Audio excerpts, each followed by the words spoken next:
So we've been having some great conversations about the tournament, and there's some thoughts about some coaches. We kind of talked about it the other day. So, Rob G., some coaches out there who could use a W. Old school, right? Old school guys. That's right. Now, obviously, the NCAA tournament is a big proving ground for everybody. Coaches, players, all the way down the list. This is where legends are made, is in the tournament. You know the name Ali Farouk Namesh because of the tournament, right? Not because nobody follows his college basketball career. Right. Well, for this conversation, we've identified 4 coaches in this tournament that, I'm not going to say legacies are on the line, but they definitely have something to prove.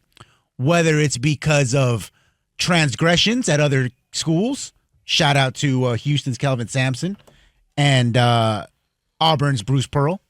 Whether it's not winning as much as you probably should, shout out to Michigan State head coach Tom Izzo. Oh, did you mention that? Oh, wait, why would you take Rob's thunder? He hasn't won in 25 years? Or both, shout out to Coach Cal, who only has 1 national championship. You mean can't coach Cal. Go ahead. And himself has had wins vacated at 2 different schools due to, allegations.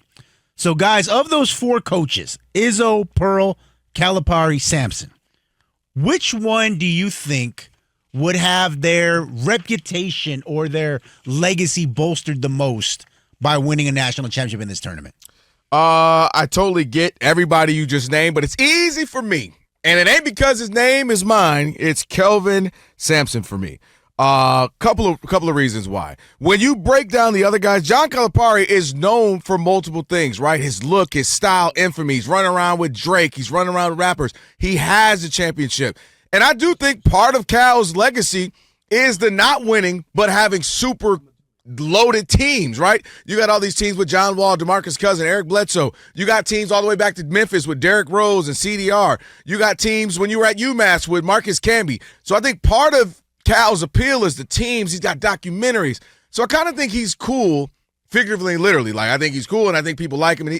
And part of the infamy of all the bad and the good makes his story. So I think Cal is kind of straight on that. I think his legacy is fine. I go to Bruce Pearl. You could say he's in the same category of Kelvin Sampson. This would help bolster the story. Big time. But, yeah, I think he would be my second choice in these 4 selections. But it's Kelvin Sampson because been a really good coach, really solid coach, good with programs, making some bad phone calls, got him in trouble. He had about 17 phone calls that he wasn't supposed to have, inappropriate times calling kids. It's not the season when you can call them for recruitment, which, by the way, I think will all kind of fade away. As we get further and further away from this, we're going to look back and laugh. I do. I think we're going to be like, you always want to forget everything. I don't believe that. There's a history, there's a context to everything. I don't disagree with that. He had those transgressions. 100%. At that time, you couldn't do it. It's the same way people are looking at things like Reggie Bush. Like, okay, they got his mama house. But he still got his. When you do his obituary, and I'm not trying to get Reggie Bush to be dead. Can he get 40? Is he a pork chop away?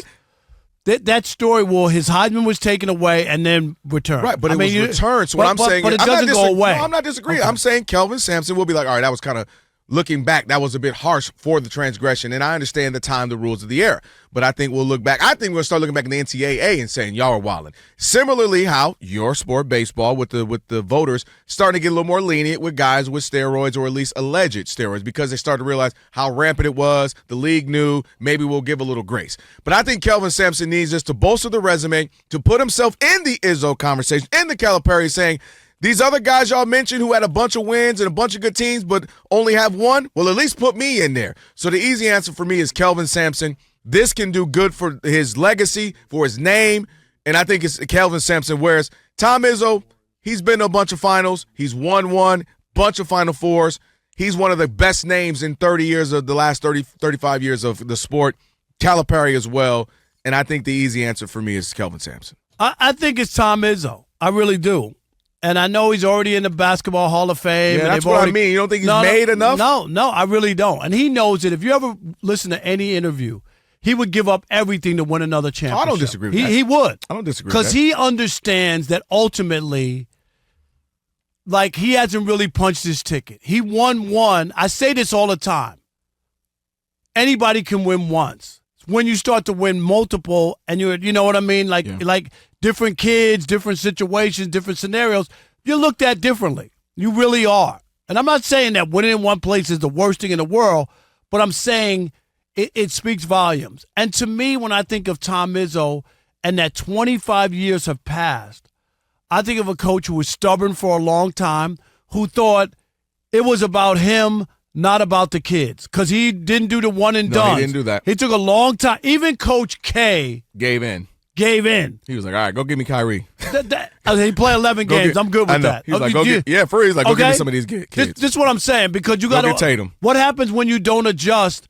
You become a dinosaur. Mm-hmm. And that's why I think for Tom Izzo, there are those bad moments when they lost to Butler, you know, and for a long time, I was saying, you know, Tom Izzo and Tubby Smith. Now, he's been out of basketball for a minute, but Tubby Smith and Tom Izzo, they had a very similar record. They both won one championship, and they're winning. Now, what Tom Izzo has is the Final Fours. Dude, that's where I was going to go. But here's my point.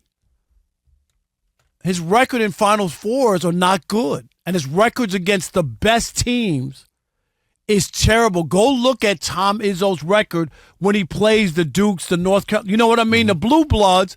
He doesn't win. He even lost to a Butler in a Final Four, like with a chance to get to the championship game, right? Mm-hmm. So there's enough of those missteps and losses in big games.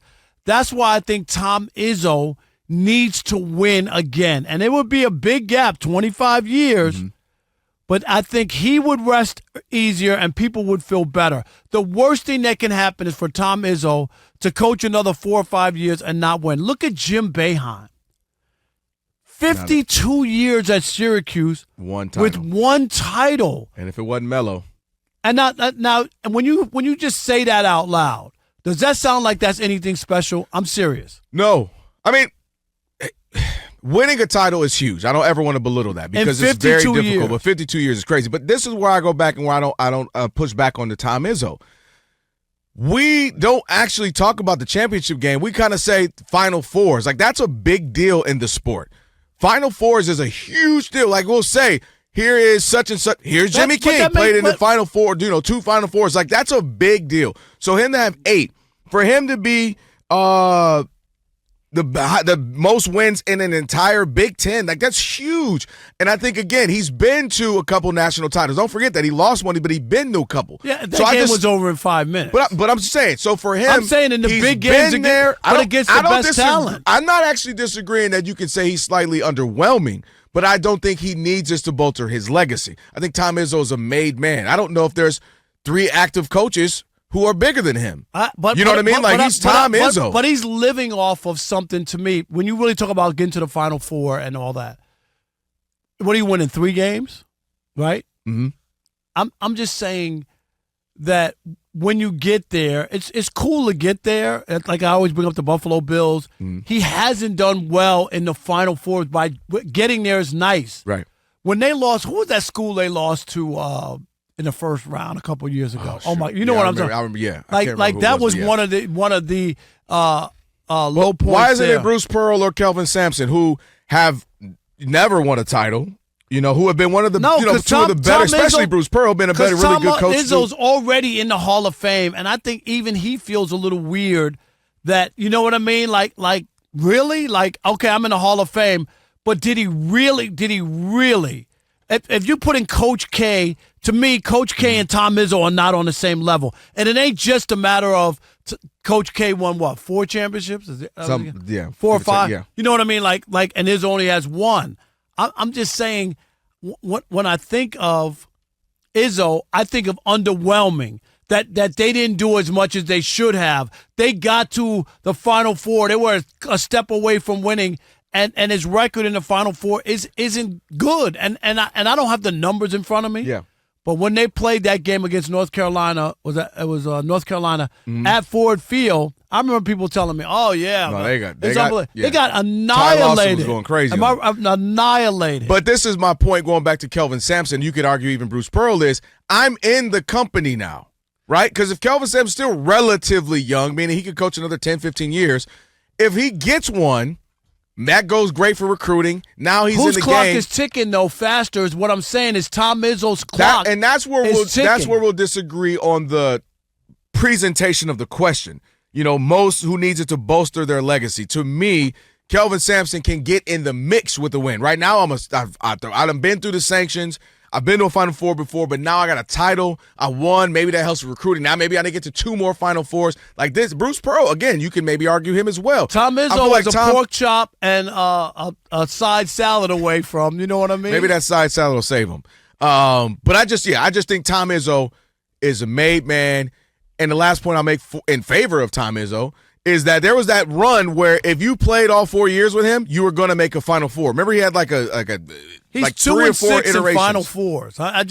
You're celebrating 2 and 6 in Final Fours. I'm just asking you. He can't get is that great? I think Tom Izzo won't get bolstered. I think he is what he is. Kelvin Sampson can. If get he wins bolstered. another title, it would be unbelievable. Let me tell you something. I wouldn't doubt that Tom Izzo wouldn't retire right after that. Yeah, I'm dead He's been serious. coaching for so long. Kelvin Sampson needs this to get in the club of the elite or one of some of the best coaches of the last 30, 35 years. I think he needs it.